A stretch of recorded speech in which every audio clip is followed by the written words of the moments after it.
Hello, and welcome to what I'm hoping is going to be a weekly series. Um, just I've recently started doing the keto diet, and a lot of things I keep running into is people saying, "Well, if you can't eat that, and can't eat that, and can't eat that, well, what are you allowed to eat? What can you eat on this diet?" So I thought I'd go ahead and look up some recipes and find out what I can eat on this diet, and share. Some recipes with you all. And today's taco soup. I seem to be running into a lot of Mexican recipes,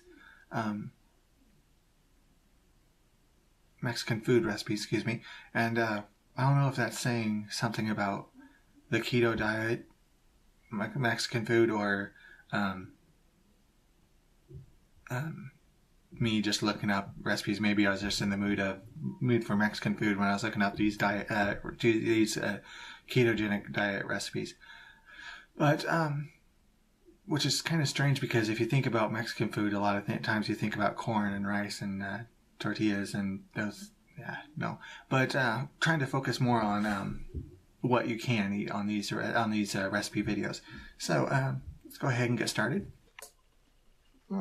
And here's all what's in it. Starting off with 2 pounds of hamburger, or ground beef, 2 cloves of garlic, get those minced up, half a cup of onion.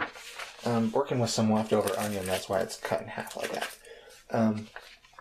2 tablespoons of taco seasoning, half a teaspoon of ancho chili powder. Now, I'm glad I looked up what ancho chili powder is, because I was thinking, I have some chili powder. That's the same thing, right? But no, it's chile powder with the E on the end. So ancho chili powder. 2 10-ounce cans of diced tomatoes with green chilies. 8-ounce block of cream cheese. Half a cup of fresh cilantro chopped. And 32 ounces of beef broth. So we'll go ahead and get started here. Now we're going to go ahead and brown the hamburger with the onions and garlic, which is interesting to me because most of the recipes I've worked with say brown the hamburger and onions together and then add the garlic in for a minute. But this recipe said to add all 3 together and brown them. So we'll go ahead and let that cook.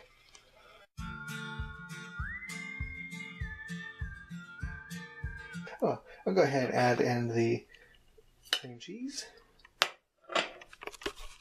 the tomatoes,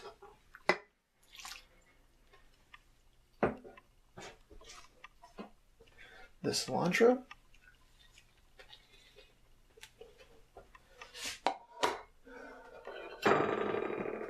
the taco seasoning.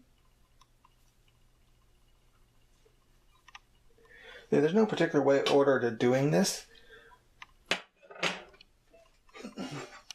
I don't think. It's just I like to add the seasonings and then add in the broth. Make it easier to mix up and stir. Got that mixed in as well as I could. Think I should have softened up the cream cheese before mixing in this, but it's not mixing in well. The rest is going out pretty good. So we'll set that on low. Cover low for 4 hours. If you're in a hurry, you can put it on for 2 hours on high. But that's most of it. So we'll come back and look at what it looks like when it's done cooking. Okay, so that's what it looks like after it sits for 4 hours. Kind of a quick recipe for a slow cooker recipe. That's still 4 hours on the. Unfortunately, it looks like it doesn't. The cream cheese didn't get mixed in very well. I'm gonna have to work on different solutions for that, because the instructions on the recipe just say put it in there and mix it up. So maybe you should put it through a food processor or something before we put it in the pot. But anyway, I'm sure it tastes fine. Looks pretty good. That's there's some fruit. Different vegetation in there, but I don't think this really counts as eating vegetables, and there is a lot of meat and cheese and stuff with keto, but don't forget to eat your vegetables too. So yeah, that's taco soup. Another very easy recipe where you just pretty much brown the hamburger, put the rest in the crock pot. So yeah, thanks for watching. Every Tuesday, I'm going to do a keto-friendly recipe.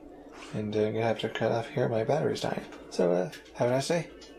And like, favorite, subscribe, and all that good stuff. And goodbye.